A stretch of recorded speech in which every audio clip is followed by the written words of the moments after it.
What you see here is $10,000 on the table. You can take this money as a loan, but I will charge you a little bit of interest rate. Like most people, you take the money and you go buy a nice car. But in 10 years, it's time to pay me back.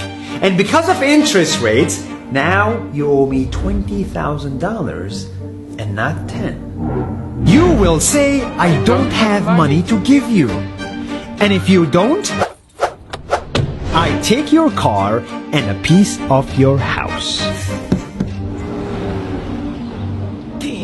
This is how debt works. And after 3 years of traveling the world, I noticed that this is exactly what China is doing. For example, take the small island nation of Sri Lanka. This developing country needs money and China has a lot of it.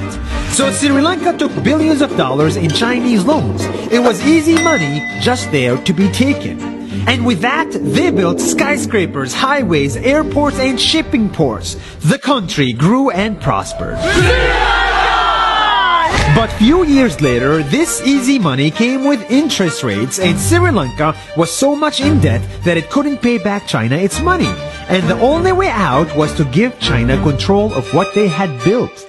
In other words, Sri Lanka lost a piece of its home to China because of debt.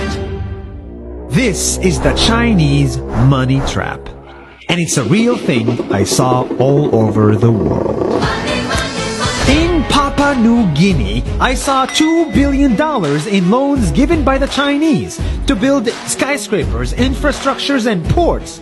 But there is no way this remote developing country can pay it back or its interest rate. And the only way out is to give China control of the country. In the Maldives, Pakistan, Malaysia, Laos, Kazakhstan, Mongolia, Egypt, Kenya, and South Africa,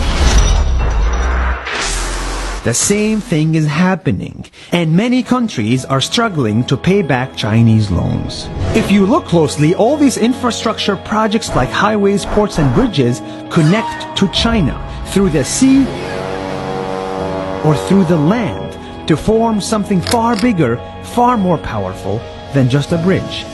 A new Silk Road.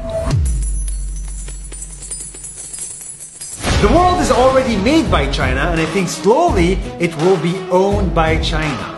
Don't get me wrong, building bridges, ports, highways, and airports is a great thing for the people and the country, but they come at a very high cost. And when these countries can't pay back the loans, these countries will lose their homes. One thing my parents had taught me is that there's no such thing as a free lunch or a free ride.